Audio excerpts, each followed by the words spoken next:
Stellantis has announced plans to move production of its Jeep Compass to Illinois after previously pausing production at the Brampton facility back in February as a result of U.S. President Donald Trump's tariffs.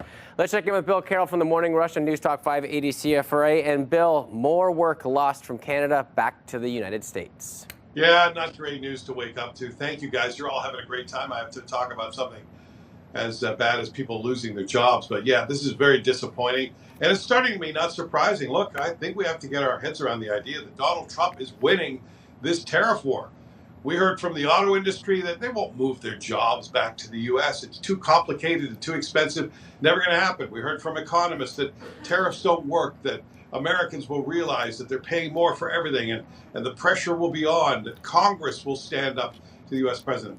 None of that is really happening right now. Americans continue to believe, it seems, that other countries pay the tariffs. They barely notice they're paying more for things. And countries like Canada just keep giving Donald Trump into him for anything he wants.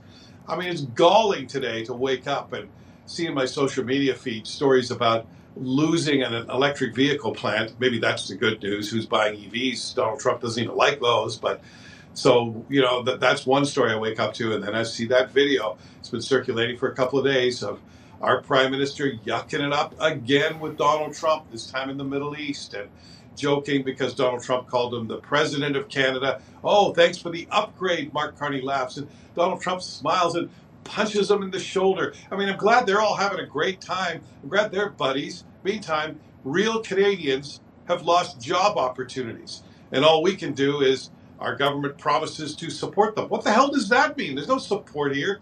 You're giving in to Donald Trump. We've lost this battle. Things do not feel very positive right now. I wonder if that was on the minds of people in Newfoundland and Labrador when they threw out a 10-year Liberal government and replaced it with a Conservative one. Don't know how much of a role that played in it, but I suspect it was part of it for sure. So we're losing this war to Donald Trump, and worse than that, Will, I don't think we're willing to fight it. We seem to be just hoping for the best, hoping that if we just tell him how great a guy he is, he'll take pity on us. Donald Trump does not look like a guy who takes pity. He is focused, and he is directed towards Canada and the rest of the world, and he's getting what he wants. So we're not going to win this battle anytime soon, that's for sure, especially if we don't even fight it. No, and that's creating over 3,000 new jobs for that plant, although Stellantis does say it does have plans for Brampton, which it will release in the future, so hopefully we can bring that back. Over 100 years that they've been investing in Canada, so hopefully we can have some good news in the future with that plant. Yeah, they're hinting at throwing us a couple of crumbs. I wouldn't be getting too excited about that. Yeah, I don't think so, but times are changing. Appreciate your time, Bill. Have a great show. You too. You can listen to The Morning Rush with Bill Carroll on Newstalk 580 CFRA. That's weekdays from 6 until 10 in the morning.